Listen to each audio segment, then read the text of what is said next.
I'm a general philosophy of the internet was mostly a mistake. Look at us. Mostly.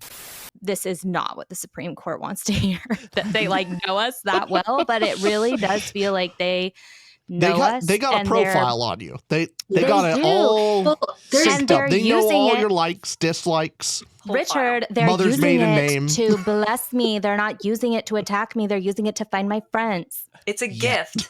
Thank you. I have 4 hours of Wheel of Time I want to get through tonight. Don't get excited, Richard. I have like a lot of Wheel of Time I want to get through tonight, so I don't have time to scroll or like. What was the political affiliation of Tumblr? Oh my God. That's mentally unstable.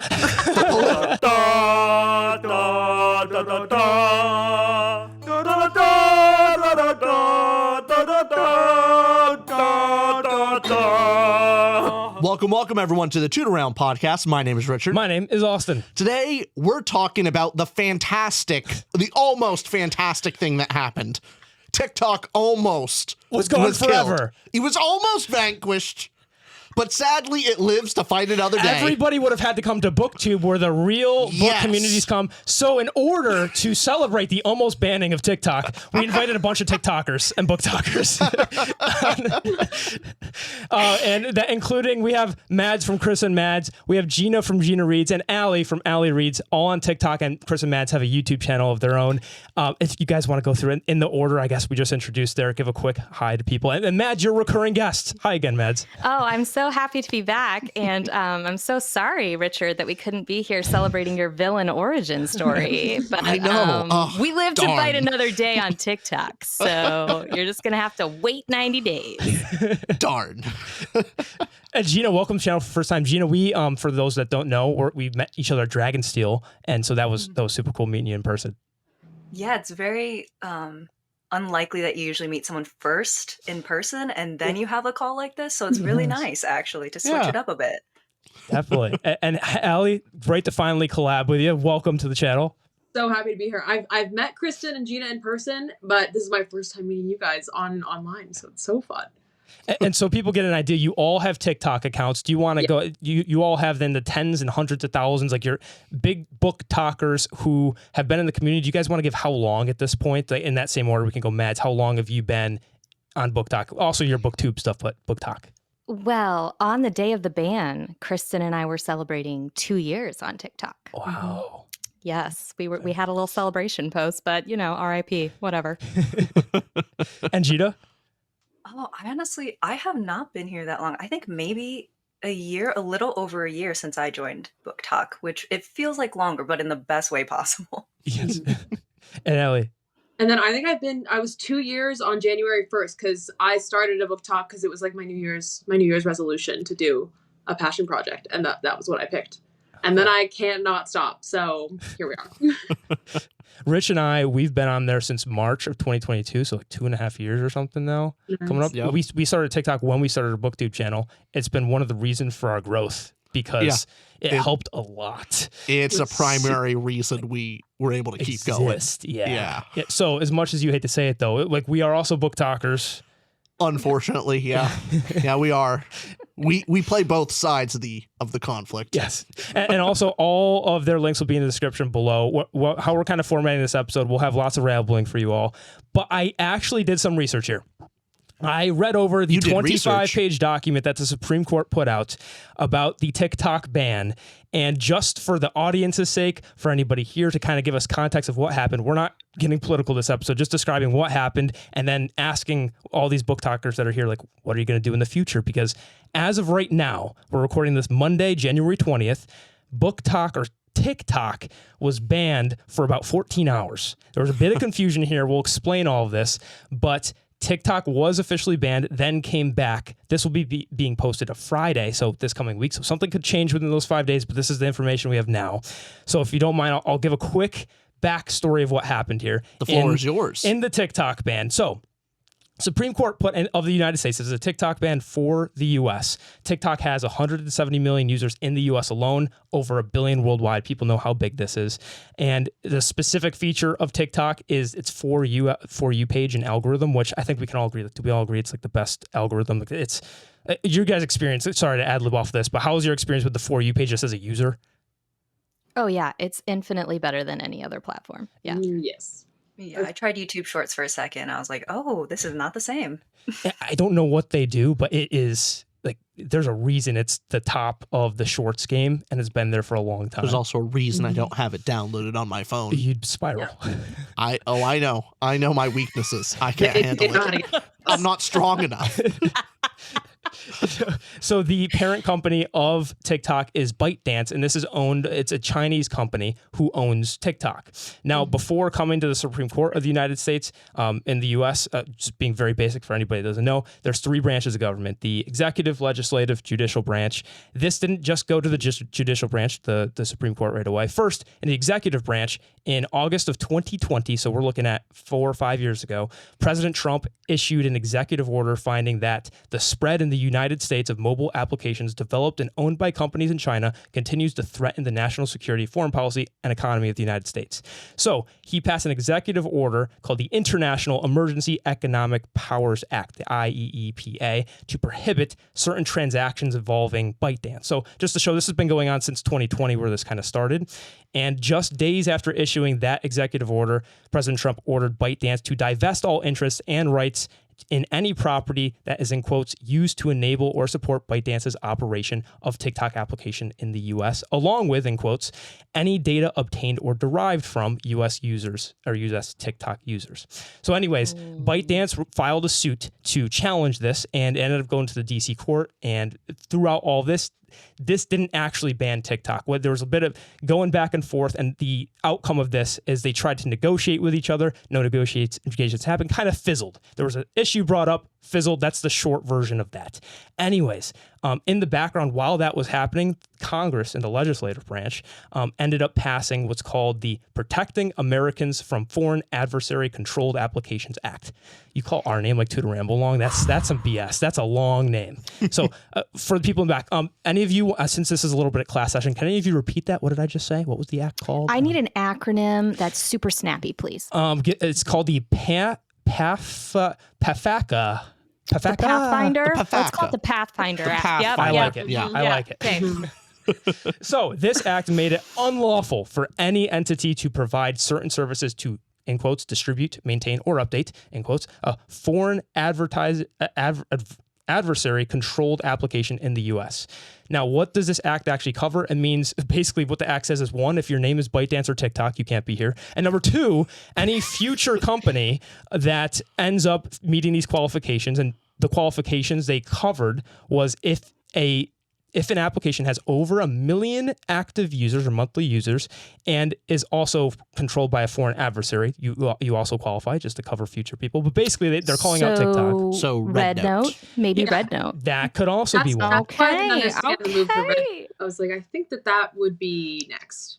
Yep. Yeah, absolutely could be. Yes. So they're trying to cover future ones as well, but this act was specifically targeted toward TikTok. And the act prohibitions, this is what we're talking about now, they take place 270 days after an application is designated a foreign adversary controlled application. So, and you can extend it by 90 days after that 270 days, but the president can if it's agreed upon. But the point of this too, just to look at, we're not getting political here because it had bipartisan support. It was voted 352 to 65 in Congress. That's by like 155 Democrats, 197 Republicans, way less voted against. There was 50 Democrats against, 15 Republicans against. So both bipartisan support from Congress. Then it was also bipartisan executive branch a bit because Trump in 2020 had issues with TikTok. Then Biden signed this as well after Congress passed it. So at no point was anybody on TikTok's side. Except for those 65 men in Congress. Exactly, they were our those besties. 65. Those 65. And I don't want to say they're just men because there were probably women on our side too. Yeah. Yeah. Yes. Those were our 65 besties. Yeah. You have 65 people did support or against, so in support of you guys. It feels weird being part of the majority decision. You don't like that. You need to flip your opinion. I know. I never like it when I'm with the majority. That's normally just a cringe position. So this went to the judicial branch because it was being challenged by courts. It went through some of the lower courts. Won't go through all those decisions. Eventually went up to the Supreme Court. They had to go, hey, is this constitutional? Now, the whole question of this was, is this protected by the First Amendment and free speech, or is it a national security concern of the United States to where TikTok, because it's owned by a foreign adversary, should be banned? So that's the simple thing. I could probably stop talking, but I'll get a little detailed just because I got kind of nerded out. I was like reading all this stuff. So the petitioners argued, and the petitioners in this case is TikTok's team. They argued that this ban would violate First Amendment activities, which includes content moderation, generation, access to a direct medium for expression, association with another speaker or preferred editor, and receipt of information and ideas. And they're saying an effective ban on the social media platform would prevent 170 million U.S. users they would be burdened in a non-trivial way to expressing themselves. And actually, this is the court saying this, that, hey, this is not trivial. We understand that 170 million users would not be able to express themselves on this platform, so that's why we're taking this matter, and we're going to be looking at this. Now, at the same time, a law targeting a foreign adversary's control over a communication platform is in many ways different. This is the court saying this. I should make this clear. The court is, I'm reading now off the Supreme Court's decision. They're saying, hey, at the same time, even though we understand that it's not trivial and that this is serious First Amendment concerns, we should also look into this because this is controlled by a foreign adversary and they have control over a communications platform in many ways different from the regulations of a non-expressive activity. And I can give the short version of this. They were looking at two different things. This is what the decision came down to. They determined there were content-based laws and content-neutral laws. The difference that they determined between that was this wasn't banning content-based laws, as in it wasn't specifically saying, hey, this kind of speech should be banned, like ban people that are promoting this, or ban people that are saying no against this, or ban people that are doing this. Instead of it being a content-based law, this was a content-neutral. It was attacking the platform, not the speech coming from the platform. So because the court sees it as a content-neutral law, which means, hey, the content-neutral laws are more subject to an intermediate level of scrutiny because in most cases they pose a less substantial risk of excising certain ideas or viewpoints from the public dialogue. Now, TikTok is saying TikTok, the court says, is content neutral because of this.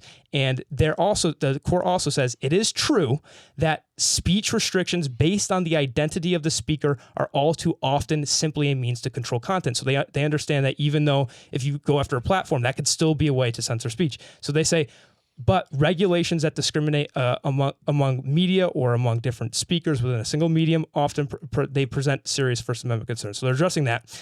But what they're saying is TikTok essentially is a unique case. TikTok and their defense kept coming after them saying like, hey, look, why just TikTok? Why just TikTok? Essentially, the court's constant response is TikTok is a specific case because the national security concerns of the United States does supersede the First Amendment in this case, specifically because of specific things that the petitioners were not able to argue against. For example, the court brought up that a user allows TikTok access to the user's phone contact list to connect with others on the platform. TikTok can access, in quotes, any data stored in the user's contact list, end quote, including names, contact information, contact photos, job titles, notes. Access to such detailed information about U.S. users, the government worries, may enable, in quotes, China to track the locations of federal employees and contractors, build dossiers of personal information for blackmail, and conduct corporate espionage.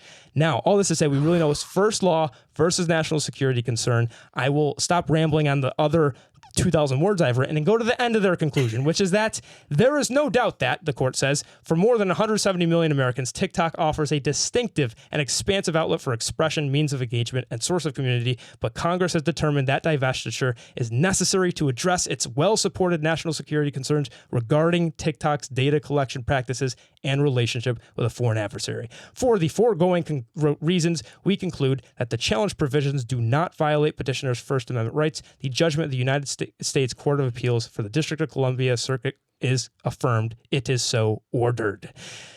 And that's our episode, folks. So that's the... and then Trump came in and said, how about no? And so in 2020 said yes, but then now says no. And also Biden was backtracking it. But the thing is, we're still in a neutral position of like, because I don't think he's actually signed an executive order yet. Nope, but not yet. As of today. How did it come back online before Trump actually said, "No, we're good"? Now, how did he do this? This is where all you come in, because we all experienced this. TikTok, a notification came up saying, "Hey, we're down," and it lasted how long? 14 hours or less. Oh, let me count. Did you count? Well, I think they like rolled it out, so stopwatch? it didn't happen like all at once for everyone. And like Emma Skies, if you guys follow her, she was on live when it went down, and her live stayed up, so she continued streaming while the notification that TikTok had shut down was on her phone. Yeah, I think I was kicked off around like 9:30 is when they banned me. I've also heard that VPNs weren't helping either. Oh, really? I tried. And Gina, of course you did. It didn't work. Which I just wanted to see. It made sense in the sense that the account was made in a certain geographical, like they know, that account is a US account. So no matter where you're popping out of, like whatever node you're actually saying, it's still a US account. So they weren't banning based on location, they were banning based on account. So makes sense. Now we have to start at least with all three of you here are BookTokers. See how I exclude us? all three of you here are. How often do we still upload? It's actually shorts? a lot less frequently. But if it's back on, maybe more. We'll have to talk about it because. Yeah, maybe we should start coming out in full. Yeah. Video every day. Because since you're all BookTokers, obviously want BookTok to stay up. So would you guys give insight of like, what was your initial reaction when it went down? Were you freaking out? Or were you thinking like, I need to jump ship to go to BookTube? How important was it to still have BookTok functioning? Do we want to do like our little order to keep? No, Gina is just hectic now. Go for Gina. Go for it. Jump in. There's no raised hand function. Okay, I'll speak. So for me, I was someone who was in a very neutral position of feeling about BookTok going, where I had my pros and cons to it. To some extent, I can see, Richard, why you don't like it. I get that. It pulls you in and there's all these things. But when the ban was first talked about years ago, that's when I started focusing on other platforms. Because I'm like, this is probably going to come back at one point. The one thing, though, that I was upset about thinking BookTok being banned forever is it is so much easier to build a community because people just get access much quicker. Whereas like YouTube, you got to push a little bit. Instagram's a little odd. I think maybe over the last few months, the reason why my account specifically kind of grew so quickly is because so many people were fleeing there because TikTok was going away. But I wouldn't be surprised if some of the engagement that I was consistently getting on Instagram goes down a bit because TikTok is still around. But I was like, here and there, I'd be upset because I feel like you just bring in new people a lot easier and quicker on TikTok because that algorithm knows who should be coming to you. Where sometimes on Instagram, people are like, I have never read a book in my life. Why am I getting this video right now? I was like, I don't know. I don't know how this algorithm works. Did all three of you meet on BookTok, essentially? Yeah. Yeah. Isn't that crazy? How did you guys actually meet? Yeah. Like, how did that happen? Did you guys just saw one of your guys' videos and like sent a DM or? Well, I started the group, I think, right, guys? The group text. The group chat. Yes. I was heavily stalking Allie because we were reading Red Rising at the same time with our friend Micah. And this is like probably like April, May of 2023, maybe? 2024, 2023. I can't remember. Anyways, but I just was like, we were talking in DMs. And one thing that I will say is that TikTok DM feature is garbage sauce. Like you can't send memes, you can't send videos, you can't do anything. Like the DM feature sucks. So we immediately were like, we need to take this off the app, get intimate. And that's what we did. We started a group chat. And then Allie and Gina, I think I saw they met up at like a our meet cute is so funny. Yes. Yeah, they had a really cute meet cute, and I was like, "Hey, we're bringing her into the relationship." So then Gina was at it. Yeah, you guys should talk about your meet cute. Yeah, well, because our one bed trope. I think it was. Dare I say, it was a Red Rising that united us all, in some way or another. But I had been chatting with Gina for a while, and then I was in Chicago for a work trip, and I like loosely mentioned it to Gina, and she was like, "Wait, I'm in Chicago for C2E2." And I was like, what if I canceled my flight back and I also went to C2E2? and you had like an extra ticket, or like you had a hotel already. So I ended up staying. Had never met you before. I stayed in her hotel room. I was with your friend from home. Yeah.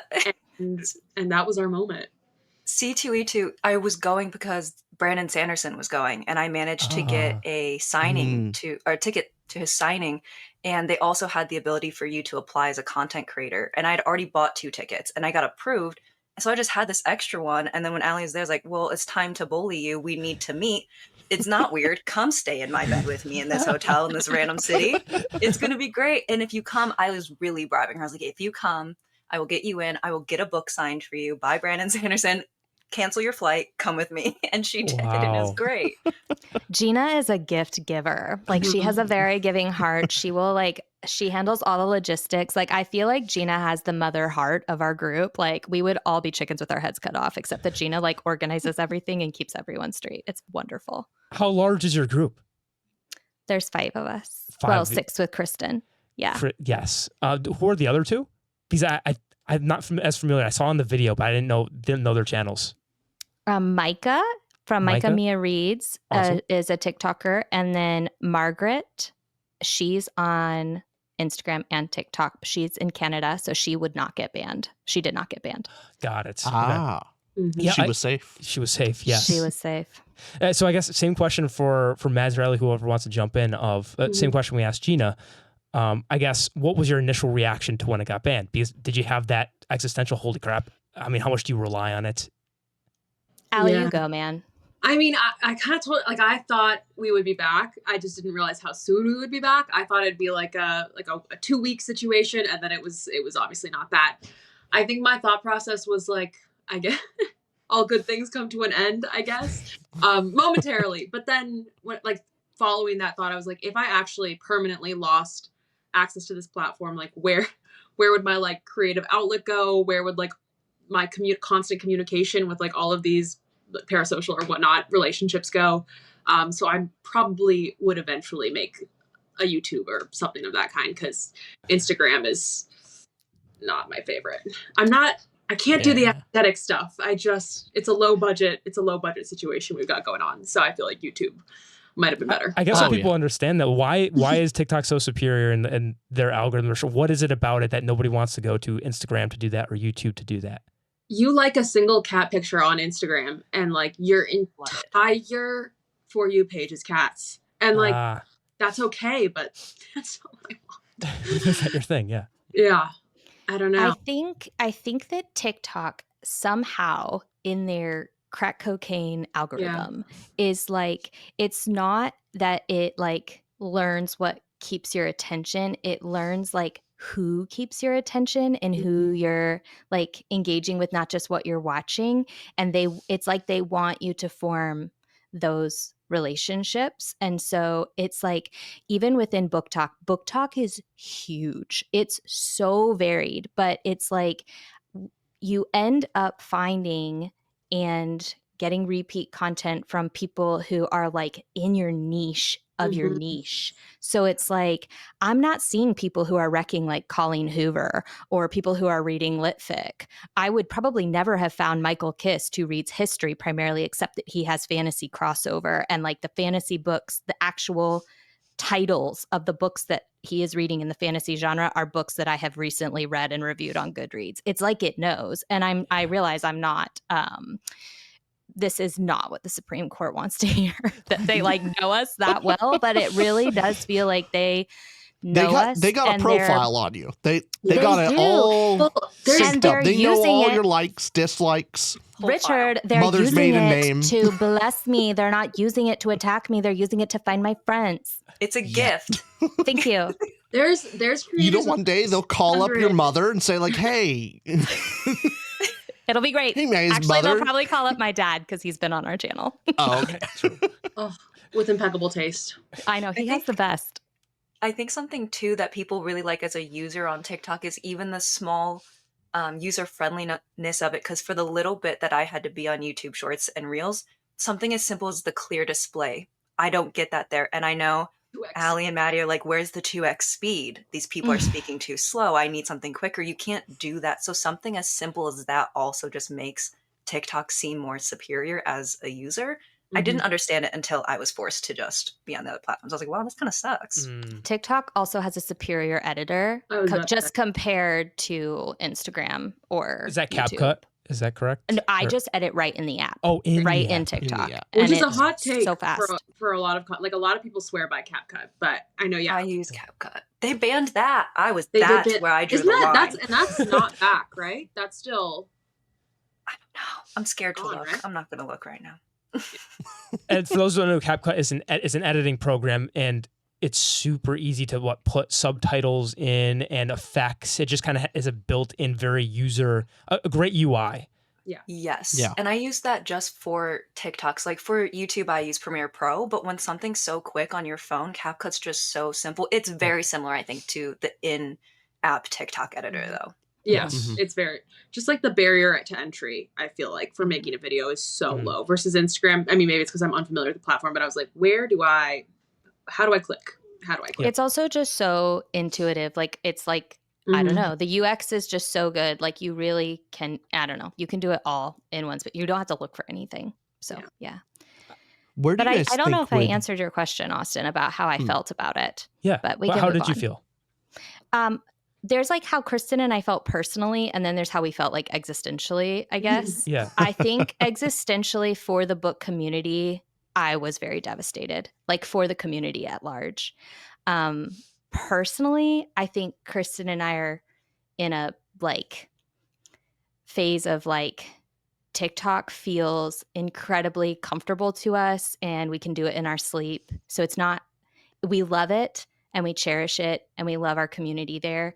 And we are ready for challenge and we are ready to grow. And I don't mean grow numbers, but like grow our skills and feel that like Kristen and I kind of live a little bit, I think, for that, the fear of creation, like putting it out there and not knowing it'll be successful and trying to figure out what the limits of our creative abilities are and stretching our minds and stretching our abilities. And so we're not getting that from TikTok anymore, which is why we're exploring other platforms at the same time.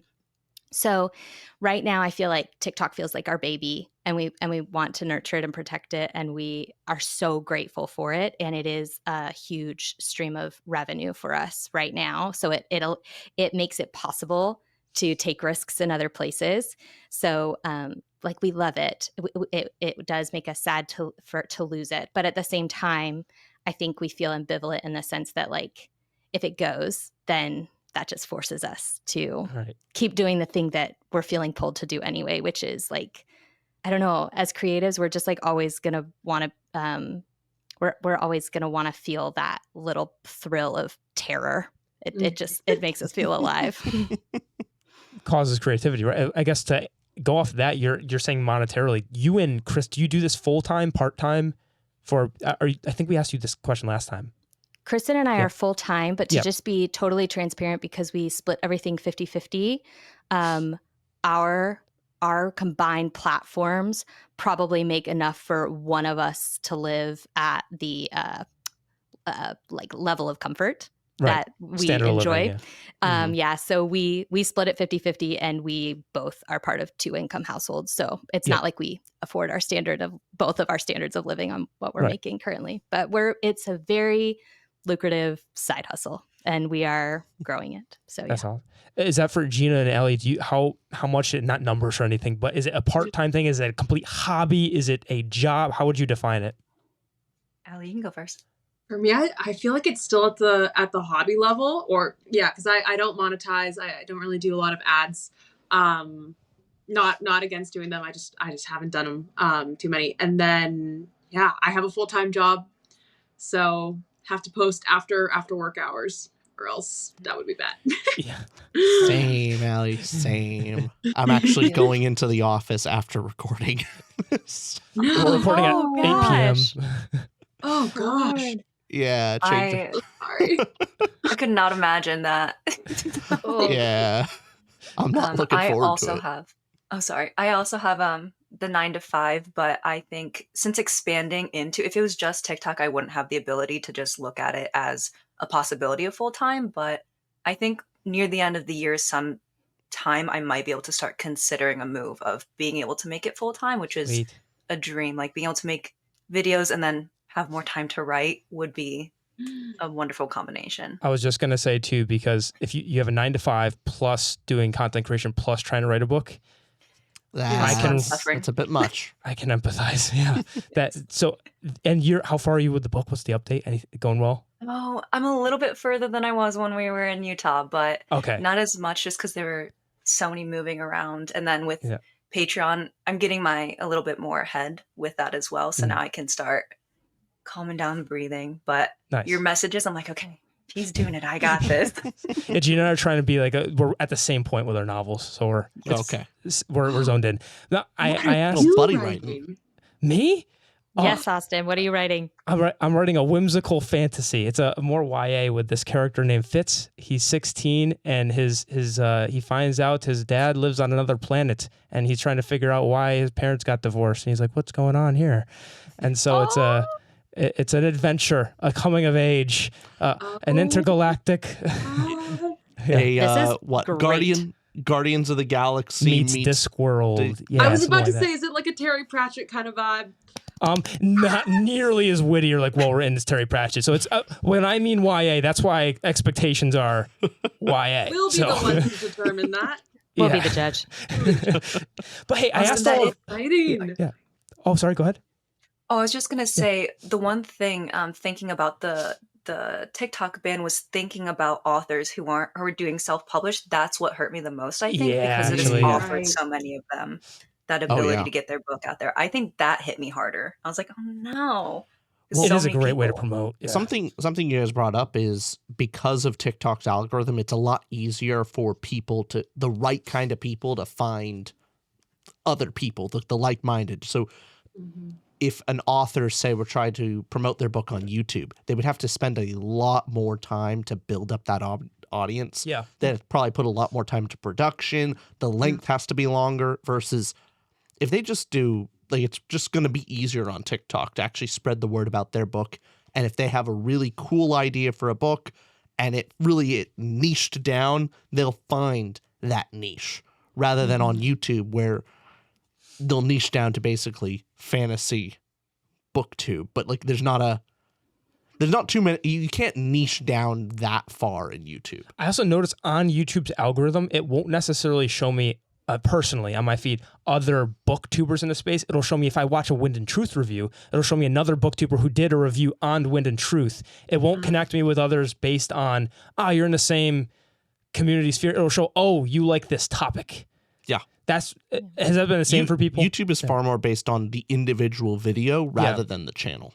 It has been difficult as a consumer on BookTube trying to find other booktubers that I would connect with. So I on one hand, we don't rely on the platform as much, and I have just found booktubers in general to be wonderful people. The ones we've connected with so far, like it seems like they do actively seek out new people in the group, and they will collaborate or they'll invite you to something or something. And so it's kind of like the pressure is more actually on the creators to go find those connections because the app's not going to do it for you. The platform's not going to do it for you. Whereas TikTok really does some heavy lifting in that way. Like, you really don't have to look that hard. It's going to find them for you. Well, speaking of all these kind of algorithms, if the what if world, or maybe 90 days go by and TikTok actually is banned, they're not able to work it out, which platform do you think would pick up the mantle? Or maybe they wouldn't even pick up the mantle very well, but where do you think most people would go to? Would it be Instagram Shorts, Reels, whatever they call it, YouTube Shorts? Would for some reason go to X? I don't know. Yeah. I feel like from what I saw, like most people were like on Instagram. Okay. And then a few YouTube, and then like a few Red Note. And then there was another platform that popped up too at the same time. That's just asking for trouble. Like who goes, but apparently TikTok got banned. I'm gonna go to people Red. People were so funny. So funny. A lot of people sent me screenshots, and I was like, that does seem like a fun place to me. For the audience who's listening, what is Red Note? If you could explain, isn't it just like another TikTok, but like a Chinese version of TikTok? Yeah, because TikTok is banned in China, so they had to make their own. But like you're signing the user agreement to access the app, and it's all in Mandarin. So like Duolingo got all these downloads because people are trying to learn Mandarin to understand what they were agreeing to and to communicate. The irony. The irony just kills me. I just can't. When I found that one, though, there was another platform that people were also There's so many. That's the one thing I think with the ban, there's a ton of apps that have come out that are supposed to be replacement. I think it would take like a year or two for something to really establish itself, but it would take maybe 5 years for it to find the momentum that TikTok has. So it wouldn't be an immediate, but I think if you had to look at as quickly as possible, most people were going to Instagram. It's the most familiar to them. Yeah. I wish more people went to BookTube, but that's asking someone who's used to 30, 90-second videos to go to like a 30-minute video. And that attention span doesn't always line up. Is YouTube I don't think Shorts the audience just dying? Like, no one using YouTube Shorts in that sense of? I don't get YouTube Shorts algorithm at all.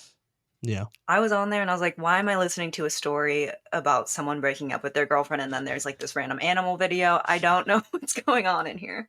How does one access? I've never done YouTube Shorts. Like, is it like on YouTube you have to go to like a certain panel? Where is it? There's a tab on the bottom. Like there's the home page and then there's basically like shorts. I do think maybe I'm crazy, but I think that enough people are still watching YouTube on a desktop and not on their phone that they're not thinking to go to shorts, whereas everybody is using Instagram and TikTok on their phones. And so, yeah, I do think people will flock to Instagram. I have a question because I keep hearing about this app that's in production called Neptune. Is that what it's called? Never heard of it. And it has a little blue octopus as its icon. And I think the founders are doing a really good job of explaining what it is and how it will be similar to TikTok and what they are doing to improve what they feel like are shortcomings with TikTok. And of course, it's perfect timing because it's all around the ban. And like you're saying, Gina, I could see something like that taking off. I think that what is rubbing me the wrong way about some of these apps that are coming out is they all seem to have this agenda. And I know we're not trying to make this political, but I think that what I like about TikTok, and maybe I'm just delusional, but I think what I like about TikTok is that it doesn't feel super censored and shut down. And maybe, I don't know, I'm like, well, maybe the fact that it is owned by a company that isn't American means like they don't have a horse in this race. And maybe I am totally delusional. Like maybe they obviously do care who ends up where and who's in their pocket and whatever. But there's like this, I have this like delusion that I love to hold on to, that it's like, this just isn't a super censored space.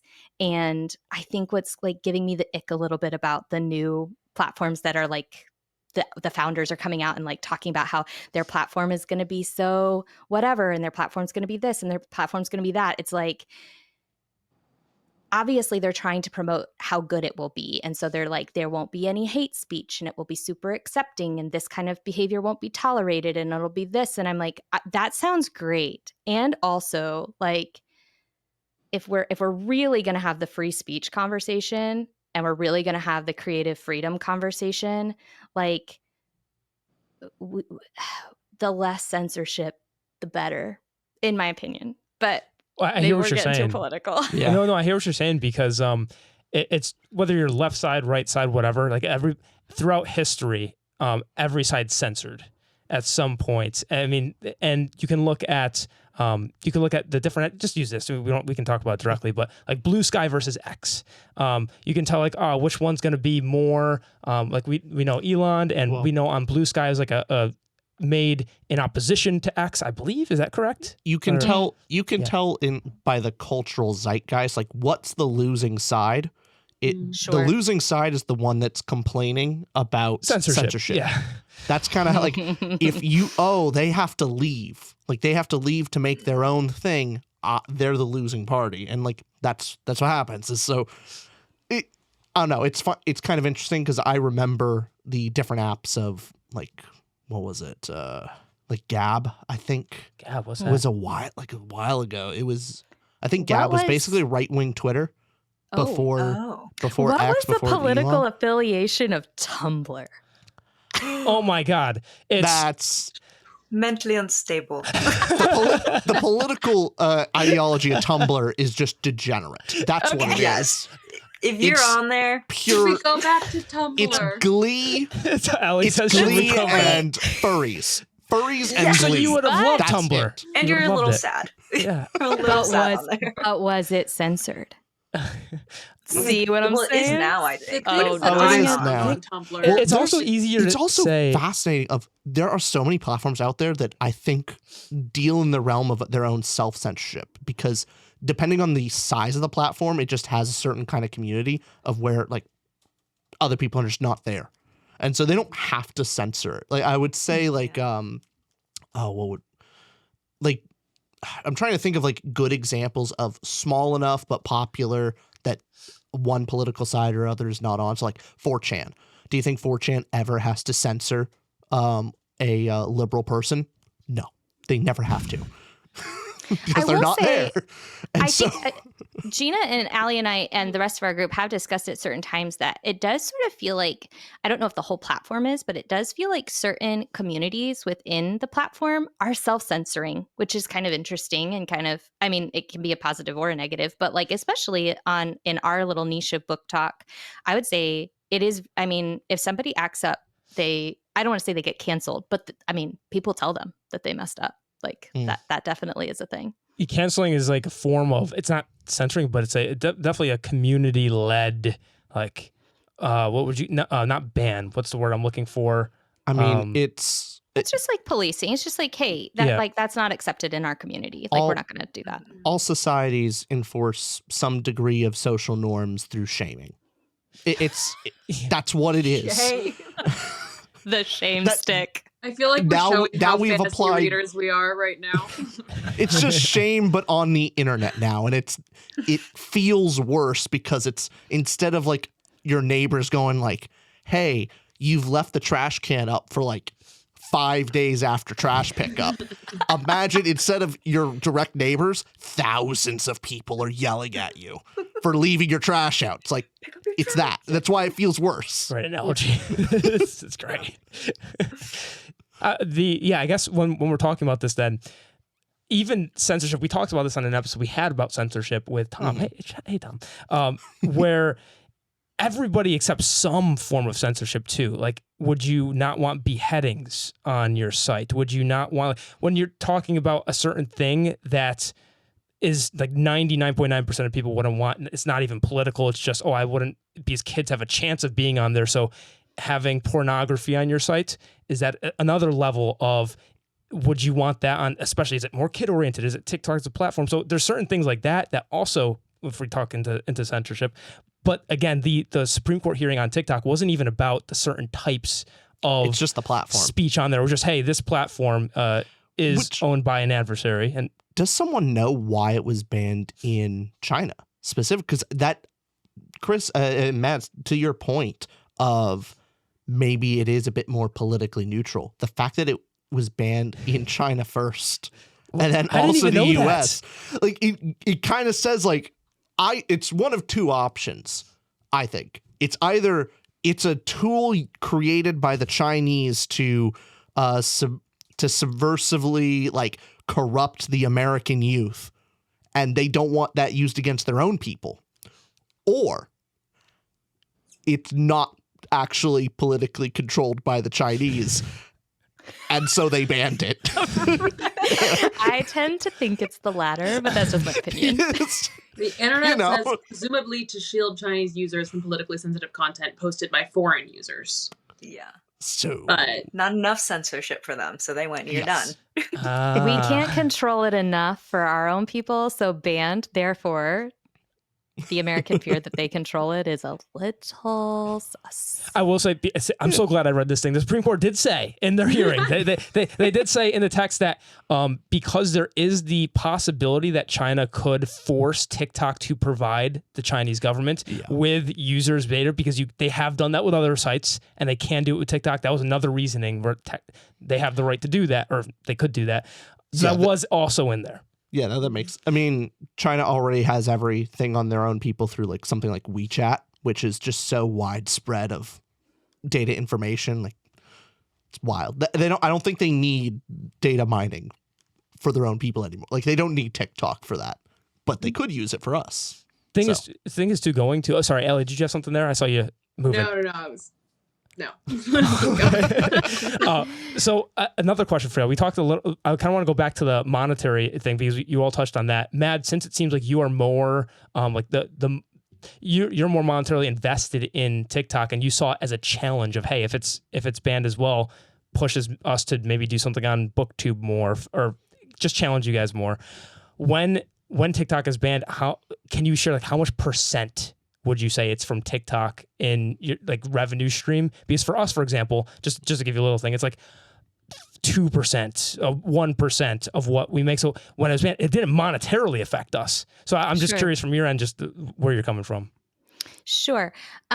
So if we're talking about views, revenue from views, it's probably less than 5% for us for views, but we primarily have advertisers hire us for TikTok content. So I take back what I said. Okay, ours goes up to like 15-20%. Sorry. Yeah, I forgot about sponsors. Yeah. So for sponsored posts, we would be looking at losing, I would say, probably 80% of our advertisers, but that's not 80% of our revenue. Advertising is only a portion of our income. But if we're looking at the piece of our pie that is advertising, we would be losing about 80% of advertisers, although the advertisers are also going to be in a bind, right? So like, one of our partners is Book of the Month, and last week, ahead of the ban, they went ahead, and I'm assuming they emailed most of their list, but they emailed us and just asked, hi, we value our partners. We would love to know if you have other platforms and if you could send us the metrics for your other platforms and let us know if you're still interested in partnering with us on other platforms. So I do think that the advertisers are losing that audience as well. It's not. So I do think that the publishers who work with us, the authors who work with us, I assume they will want to move to other platforms. Now, we would have to adjust our pricing because our audiences are smaller on other platforms, and we do price based on our audience size. So, Allie, what do you think you're going to do going forward, though, on, like, now that TikTok ban is an option, it's on the table, it looks like it's back. Are you going to be prepping for anything going forward of, like, maybe I now need to start putting my eggs in different baskets, or are you just doubling down? I'm putting more eggs into the TikTok basket. You can see what they want me to do, but I don't know. I've really liked the community and my time on TikTok, and I don't think I would be able to replicate it on YouTube. I could try. Can't knock it till you try it, but the thought of editing, I don't know how you guys do it. The thought of editing a 30, 45-minute video makes me want to cry. That's what Nick's incredible. For. Thanks, Nick. Hey, we'll send our editor Nick your way. Yeah, he's open. We've been passing him around BookTube. Mm-hmm. Yeah, he gets raving for 2 hours. I just don't want to edit that. Allie, I think you would be surprised that the audience, like, Gina, you should weigh in on this, and I mean, Rich and Austin, you guys too, but I think that the audience on YouTube is far more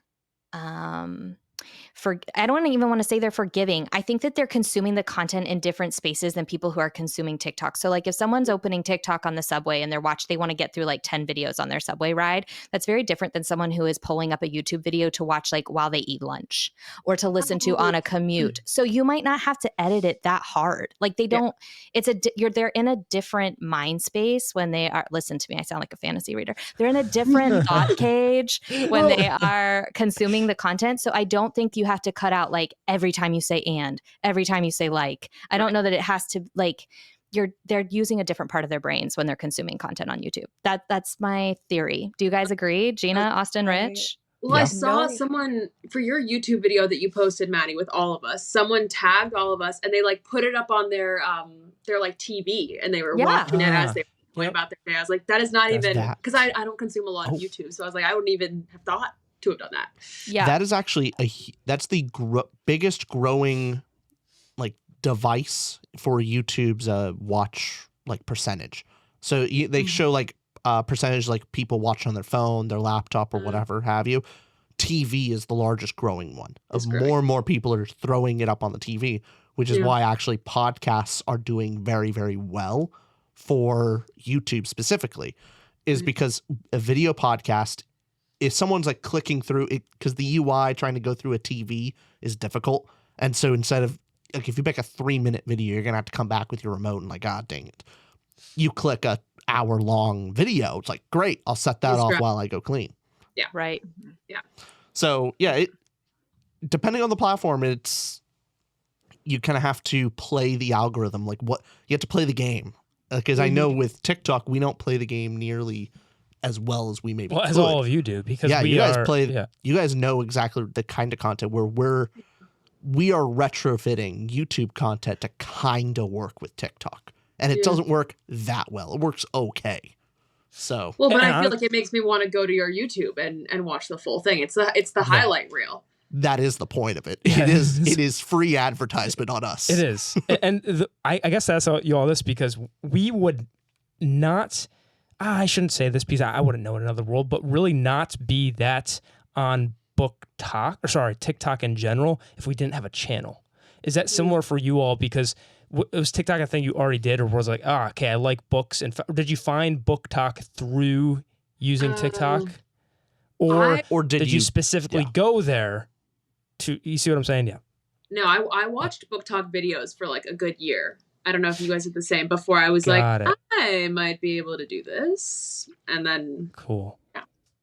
But I already had an account. Oh, okay. Got it. Yeah.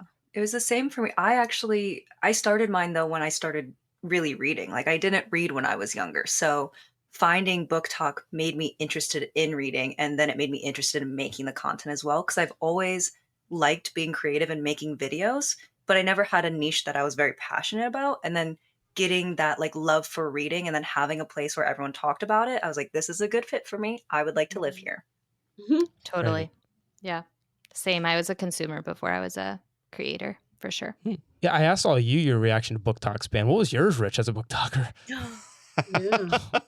Mine? Yeah. You didn't even know you don't have the app.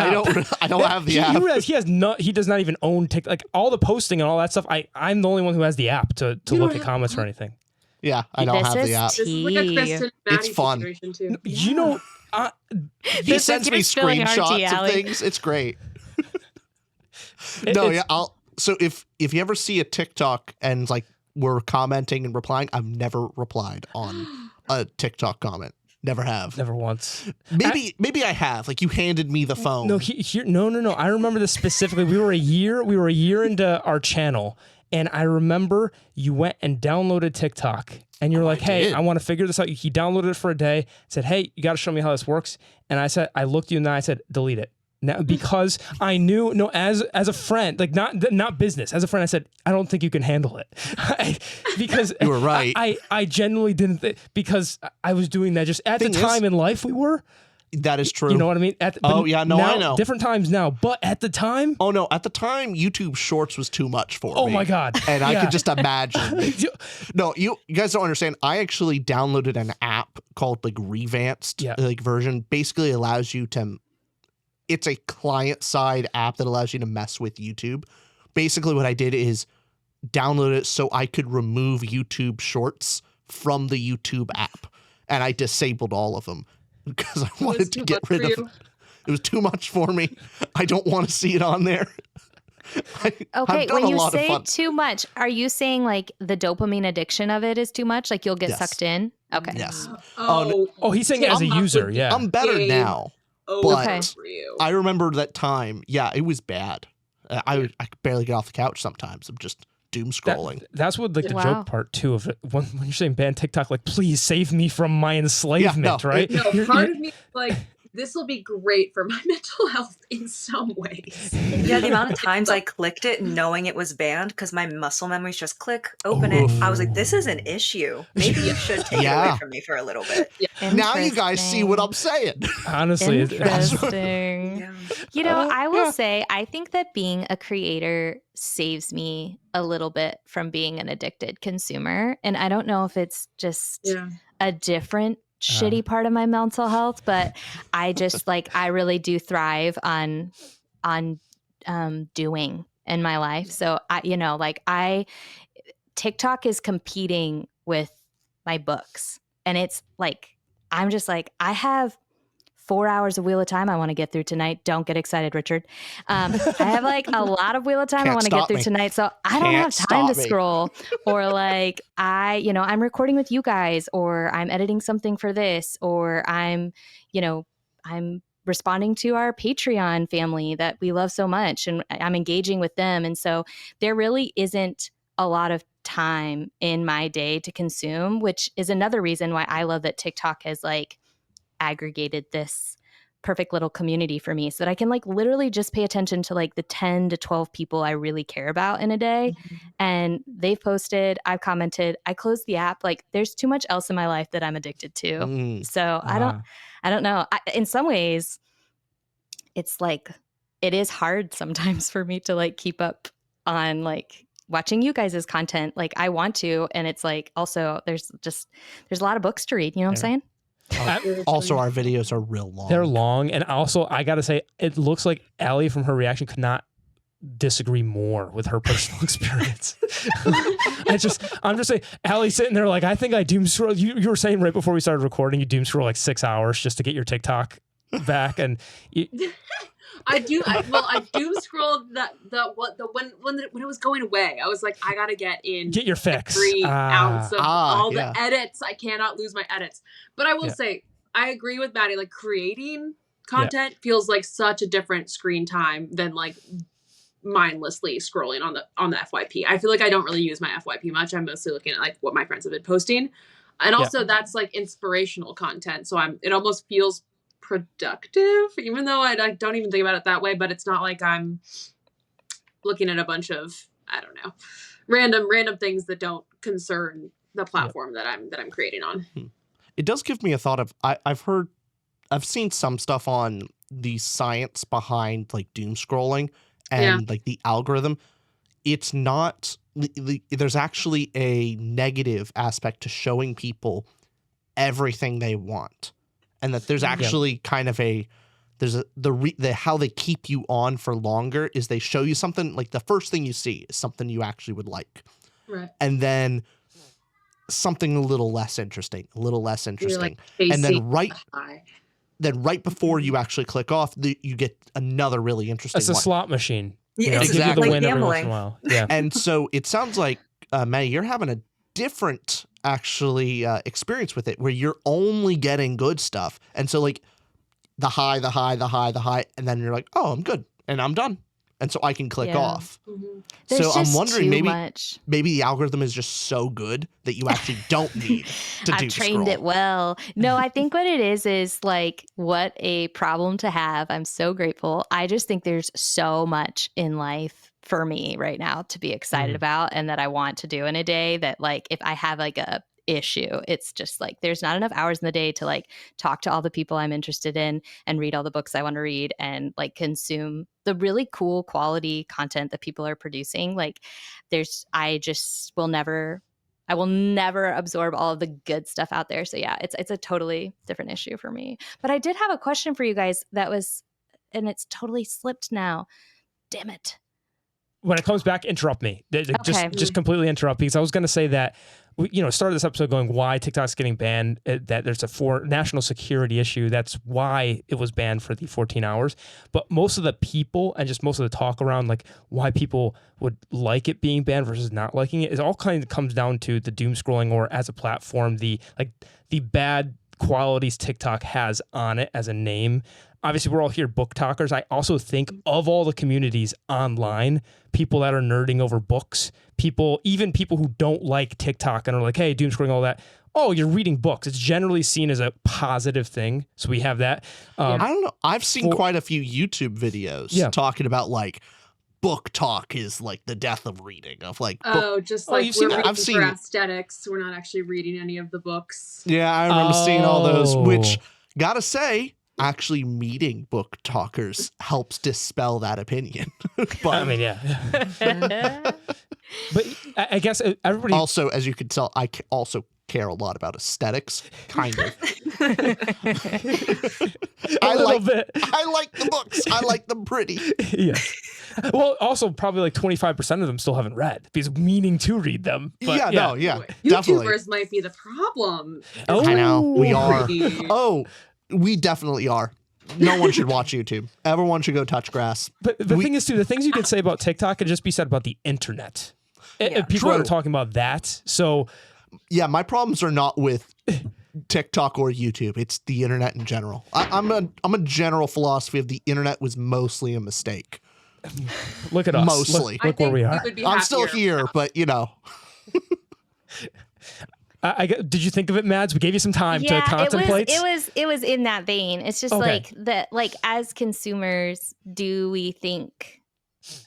I don't know. Like, do we think that we would continue to read at this rate if we didn't have the community and if we didn't see our friends, reading and getting us hyped about things? And that's why I really hope it doesn't go away. Like in summation, I think while I have made my peace with it going away, I don't actually think that it will go away because I have my own theories, and I know you don't want to get political, but we won't.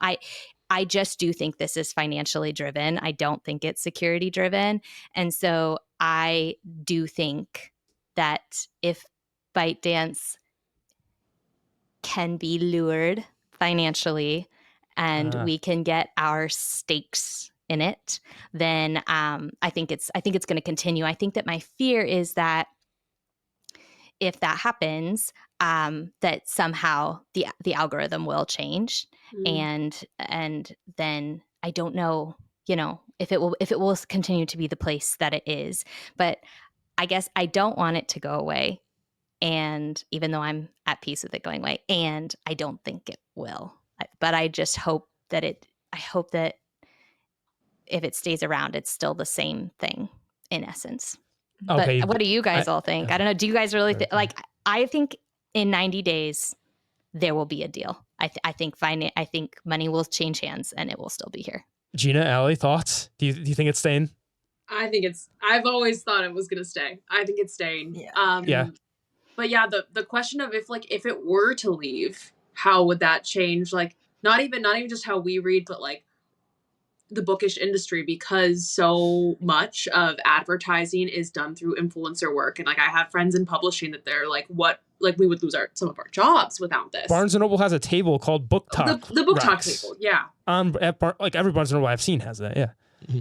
But yeah, so many of the things that I was like planning on reading this year is because I've committed to them through BookTok in some way, because like all the reading projects that I have are in some way like BookTok inspired. So would I do any of those things if I didn't have my accountability partners here with me?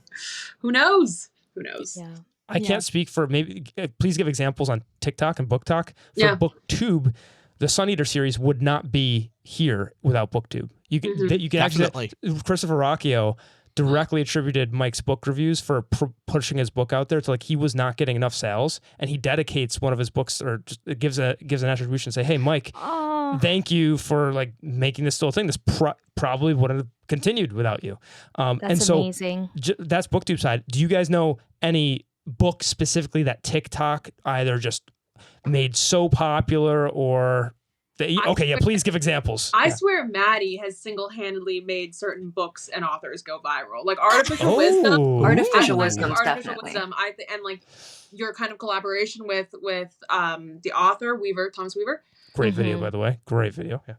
Thank you. Like I wouldn't, and then you picked it up, and then Smitty picked it up, and then it's like the chain reaction of all of the like fantasy BookTokers who like and respect each other's taste, all picking it up in conjunction, that creates an insane amount of buzz for some of these indie authors. So that's just Gina, do you have some?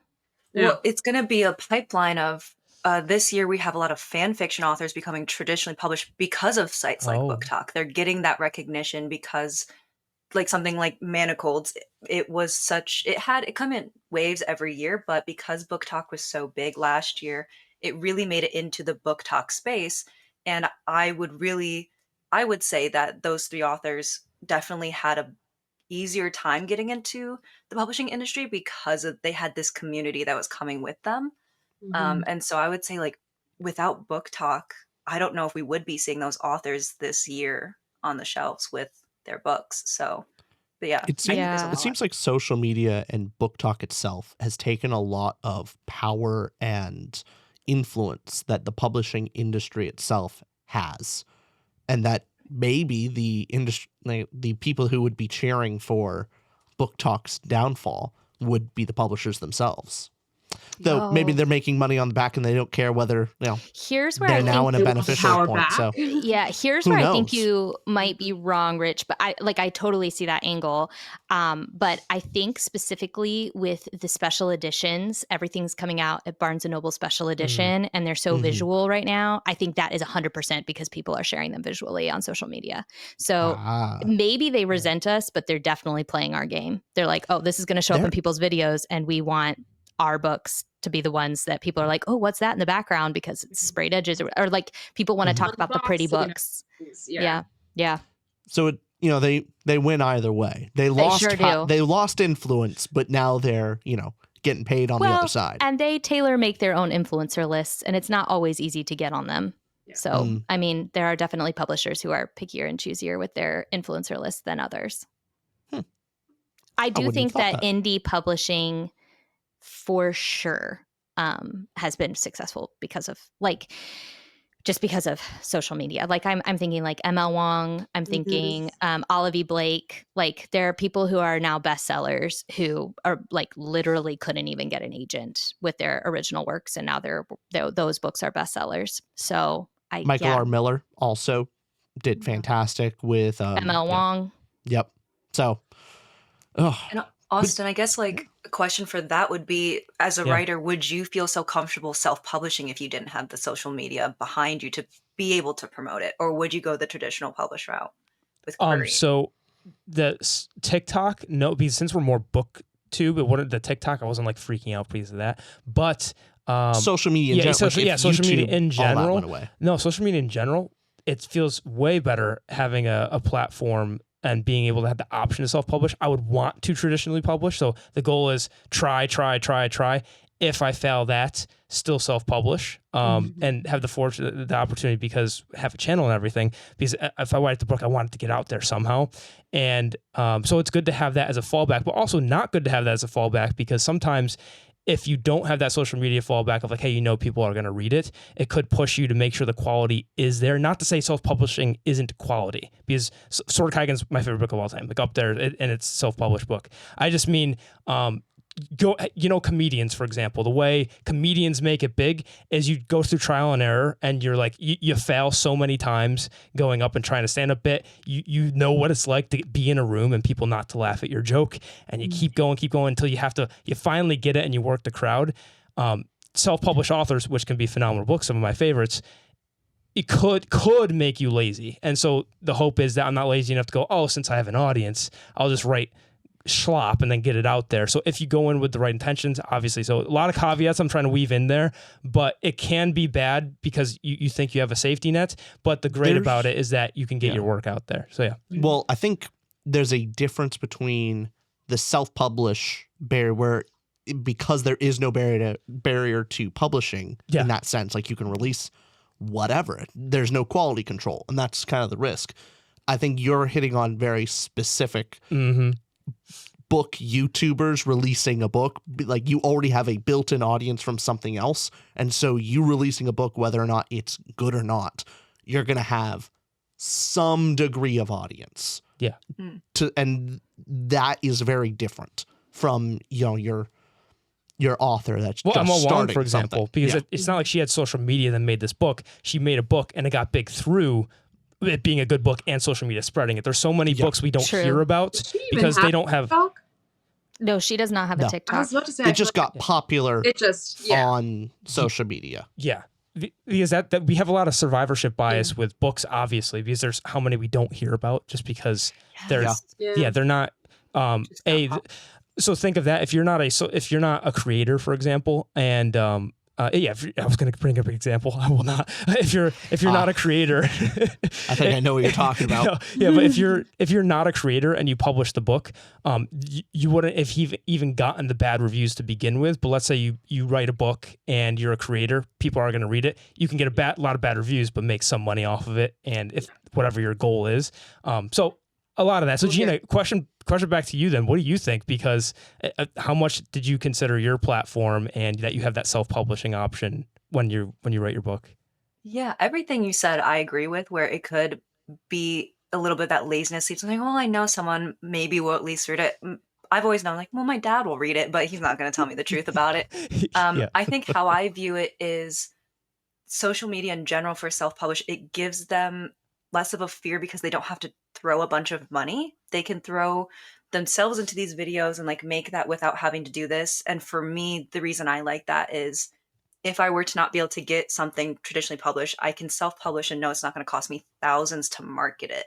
I have a little bit, it's not guaranteed that it's going to get in front of people, but I can put that money towards the editing. I think that's where my mind goes, is where's my money going? Great and I point. want to go towards the quality, not necessarily like, I want someone to hold this up for me and hopefully get a few likes so people see it. That's kind of where I thought of it.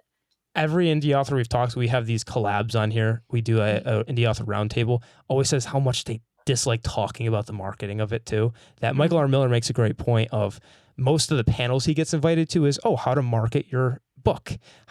Because self-published authors are often put in that category of you're a marketer, you're not a writer. And which isn't the case for someone like Michael and everybody's writing a book. You're obviously like, I'd like to write. That's why I want this. You don't want the business half. They are failing because they're being put into a different category than just author. Yeah. It's author with an asterisk. Mm-hmm. Yeah. Mm-hmm. No, I get that. This is effects of consumers and readers, affects authors, marketers, affects how big books can get. And what do we even learn here? Like, what's our overall take?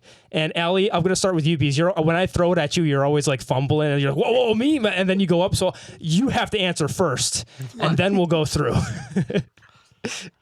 Final thoughts. The overall take on this entire discussion. Exactly. I just knew your reaction would be like a bewildered face, so I just had to do it to you. You're not used to answering without the ability to edit before you. We get it. That TikTok. Welcome to BookTube. It gets real Maddie, here. We were going off the cuff, and I was like, but I need my notes. And you can see in the video, I'm like on my phone panicking. I don't know. Like there's so many. I think it affects everyone in a different way. It affects everyone in like a million different ways. Mm-hmm. From like the creator side of it, like you just talked to 3 different people who have like 3 completely different outlooks on the future, where their future is in it, how they think TikTok is going to change, how they think it's affected the publishing industry. From the publishing side of things, like it's a blessing and a curse for them. It's giving power to the people, but also they're influencing the people more than they think they are. Or I don't know. Allie, to put you on that point, I have this number pulled up. This is unbelievable. This is in December of 2023 that TikTok, the BookTok, had over 200 billion views, meaning everybody in the world would have watched it 25 times, and that's in 2023. So, I mean, we're talking coming on 2 years later, or at least over a year later. So, like, the amount of effect it has is crazy, and it's nice to know we're like at least 0.00001% of that population. So we can't speak for all of BookTube, but it seems like you're saying, Allie, from everybody's different perspective here, it seems like all the issues are being brought up. Like, oh yeah, this is actually Mads comes in it more stoically. She's like, yeah, do it, and I'll challenge myself. So other than Mads, it seems like that we're taking it as a more of it affects industry, it affects readers, it affects doom scrollers, and way that everybody here. Can we get a final take of you'd rather have BookTok stay around, Allie? I assume because you love it that much, and I'm gonna assume the BookToker here wants to keep BookTok. Yes, on my end, I will say yes. Okay, yes. Gina, and what's your overall take, Gina? Yup. I overall. No, that'll be hilarious. Yep. We ask, get the stereotype. All the BookTokers just give 60-second responses to the whole video, and then we're just that's a video. That's a short video on itself of BookTokers trying to do YouTube. Yeah, I mean, just like Allie, I overall would love to keep it, but just like with Maddie, I'm willing to like shift, but thinking outside of myself and not selfishly, because I can look at it a very self-centered way where I make probably 30% of my money from content from TikTok. That would kind of suck, but it's not the end for me. I know it is the end for a lot of people, like small businesses outside of the book community. Yeah. And just knowing that some people's their entire community is on TikTok and they haven't expanded, and maybe the niche doesn't work somewhere else. That's why I'm like, we need to keep this. And for me also then about personally, some of the most important people in my life I met because of TikTok, and I never would have met without it. And that's where it's like insane to think about how many people are out there that won't be able to connect if that's not around. But on like the creator side, I'm like one toe in, one toe out. What are we doing here? Please just make a decision so I can stop being back and forth with it. But if I had to choose, I'd be like, we're keeping this so that I don't keep opening an app that won't let me watch anything. And you're all a squad now. You're all friends. That's just from BookTok. That's, I mean, we have that to thank too for all the friends we've made over just the course of BookTube. So how many of our Patron members came from TikTok specifically, not actually YouTube? I should have mentioned that way earlier. That, oh my God, I'm a horrible host there. I'm a horrible co-host because I asked people online going, hey, we're doing a video on the TikTok ban, how it affects BookTok. What do you think? Got a ton of messages. About 30% going like, good, I'm glad. I need to get off. It's like crack cocaine to me. I need to stop. I got another 30% that were saying, hey, I only found you guys through TikTok. That's how I know who you are at all or watch your stuff. And the other 30% was like a range of like, Rich is bald and like, whatever, different stuff. But for the most part, we had a lot of people. There's a reason I don't scroll through the TikTok comments. They're very different than the YouTube comments. That was actually Instagram, so they were. I don't have that either. But yeah, so we had a lot of varying responses too. But great point, Gina. And Mads, did you want to also put in your final capsulating thoughts of this whole journey we've been on? I do just want to say, I do not want to be toxically positive about it. I think it will be a huge loss, and because I do believe that it's financially driven, I think that it will be not only an emotional loss, but also kind of just like a moral shit show if it does go away for this reason. But not to be toxically positive, I just truly, truly believe that people are the magic, not the platform. And I guess I just believe in my own desire to find people and my ability to be attracted to the people that are good for me, that I will find my people wherever they may be, even if it's on YouTube. Before I was on YouTube, Austin and Rich. So like, I don't know. I do think that a lot of authors are actually more present on Instagram than they are on TikTok. I've never really understood why that is, but I've had an Instagram for a very long time, specifically to follow authors and keep up on their updates. So like, I've been using all the platforms, even though TikTok is my favorite, because people are the magic, and I will go where the magical people are, even if it's not my favorite platform. People are magic. I like that. The democracy, Rich. Cringe. Cringe. That's it. I'm not finishing Wheel of Time. Go. No!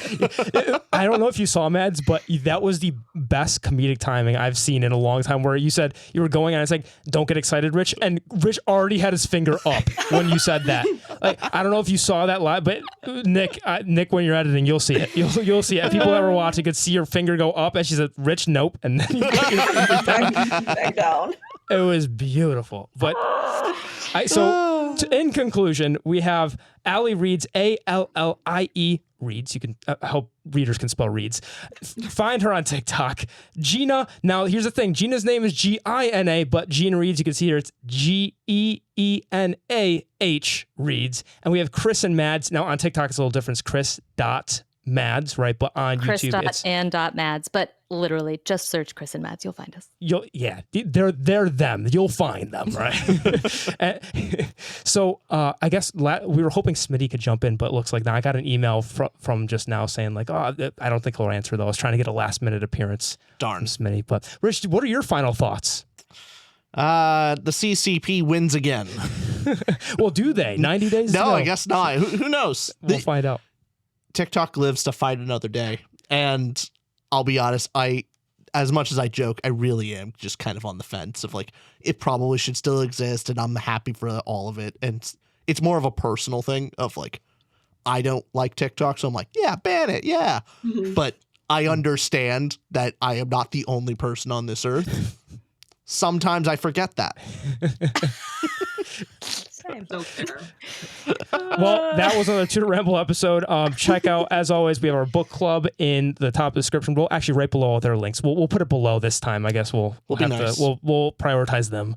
And so check out our book club. I think right now we're doing Blood Over Brighthaven. Anybody have thoughts on that? Is it good? Banger. Yeah? Banger. I mean, it's Emma Wong. I would expect nothing less. So, yeah. All right, everybody. Thank you all three for coming on. That's been another Tutor Ramble episode. Bye. Bye, everyone.